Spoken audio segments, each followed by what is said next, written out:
लंबे समय से टाटा कैपिटल आईपीओ का इंतजार करने वाले निवेशकों के लिए खुशी की खबर सामने आ गई है, क्योंकि 2025 का सबसे बड़ा आईपीओ अगले महीने 6 से 8 अक्टूबर के बीच पब्लिक सब्सक्रिप्शन के लिए खुलने जा रहा है। कंपनी 16.5 अरब डॉलर के वैल्यूएशन पर 16,400 करोड़ रुपए का मेगा आईपीओ लॉन्च करने जा रही है। आइए आपको बताते हैं इस आईपीओ से जुड़ी जरूरी जानकारी।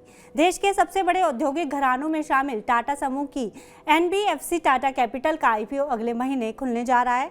रॉयटर्स की एक रिपोर्ट के मुताबिक कंपनी 16.4 अरब डॉलर के वैल्यूएशन पर 16,400 करोड़ का मेगा आईपीओ लॉन्च करने जा रही है। इसके बाद कंपनी की पोस्ट लिस्टिंग वैल्यूएशन करीब 16.5 बिलियन होगी। एंकर पोर्शन 3 अक्टूबर को खुलेगा, जिसमें एलआईसी के बड़े निवेश की उम्मीद है। आरबीआई नियमों के तहत अनिवार्य लिस्टिंग के लिए टाटा ग्रुप ने 10 बड़े बैंकों को मैंडेट दिया है। टाटा ग्रुप की फ्लैगशिप एनबीएफसी टाटा कैपिटल ने 26 सितंबर को अपना रेड हेयरिंग प्रोस्पेक्टस सेबी और स्टॉक एक्सचेंज के पास फाइल किया था। ऑफर 6 अक्टूबर 2025 से खुलेगा और 8 अक्टूबर को बंद होगा। एंकर निवेशकों के लिए बोली लगाने की तारीख 3 अक्टूबर तय की गई है। इस इशू में फ्रेश इशू और ऑफर फॉर सेल दोनों शामिल होंगे, जिसमें कुल करीब 16,400 करोड़ रुपए जुटाने का प्लान है। कैसा होगा इशू का स्ट्रक्चर, तो ये भी जान लीजिए। टाटा ग्रुप इस आईपीओ से कंपनी की पोस्ट लिस्टिंग इक्विटी वैल्यूएशन लगभग 16.5 डॉलर यानी कि 1.37 लाख करोड़ रुपए पर लाने का लक्ष्य रख रही है। फ्रेश इश्यू में 21 करोड़ शेयर और ऑफर फॉर सेल में 26.58 करोड़ शेयर शामिल होंगे। शेयर की फेस वैल्यू 10 रुपये प्रति शेयर बताई जा रही है। रिपोर्ट में दावा किया गया है कि देश की सरकारी बीमा दिग्गज एलआईसी इस इशू के एंकर पोर्शन में बड़ा निवेश कर सकती है। इसमें आईपीओ की डिमांड और मार्केट रिस्पांस को मजबूती मिलने की उम्मीद है। वहीं कंपनी के ओनरशिप स्ट्रक्चर की बात की जाए तो फिलहाल टाटा सन्स की कंपनी में मेजॉरिटी शेयर होल्डिंग है।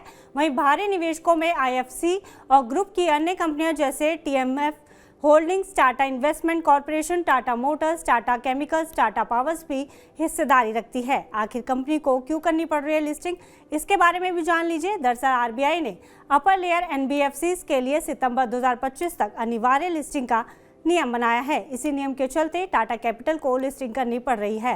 हालांकि कंपनी के बड़े आकार को देखते हुए इशू लाने के लिए समय सीमा में राहत मिली है। इस मेगा आईपीओ को 10 बड़े इन्वेस्टमेंट बैंक मिलकर मैनेज करें, जिनमें Kotak Mahindra capital, city bank, axis capital, JP Morgan, HSBC securities, ICICI securities, IIFL capital, BNP की परिभाष, एसबीआई कैपिटल और एचडीएफसी बैंक का नाम शामिल है। अब इस आईपीओ का बाजार पर कैसा असर देखने को मिलेगा, तो आपको ये बता दें कि टाटा कैपिटल का आईपीओ 2025 का सबसे बड़ा इशू साबित हो सकता है।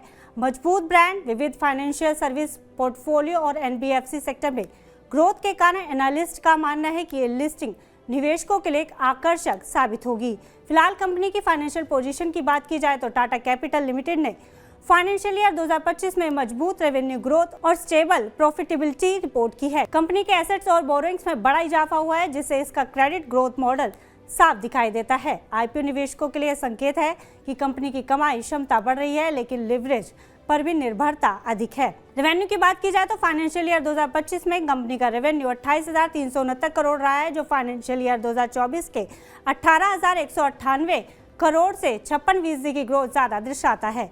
वहीं प्रॉफिट आफ्टर टैक्स की बात की जाए तो फाइनेंशियल ईयर 2025 में कंपनी का प्रॉफिट आफ्टर टैक्स 3,655 करोड़ रुपए रहा है, जो फाइनेंशियल ईयर 2024 के 3,326 से 10% ज्यादा है। बैलेंस शीट और एसेट्स की बात की जाए तो कंपनी की कुल एसेट्स फाइनेंशियल ईयर 2025 में जो 2,48,465 करोड़ थी, वही फाइनेंशियल ईयर 2024 के 1,76,693 करोड़ से लगभग 40% ज्यादा है। कंपनी की नेटवर्थ जो फाइनेंशियल ईयर 2025 में 32,587 करोड़ थी, वही फाइनेंशियल ईयर 2024 के मुकाबले 23,540 करोड़ से लगभग 38% ग्रोथ के साथ ज्यादा है। वहीं रिजर्व्स और सरप्लस की बात की जाए तो फाइनेंशियल ईयर 2025 में रिजर्व्स और सरप्लस 24,299 करोड़ थे, जो फाइनेंशियल ईयर 2024 के मुकाबले 34% की बढ़त के साथ ज़्यादा है। वहीं लोन और लीवरेज की बात की जाए तो बोरोइंग्स में कंपनी 40% से ज़्यादा की ग्रोथ दिखा रही है।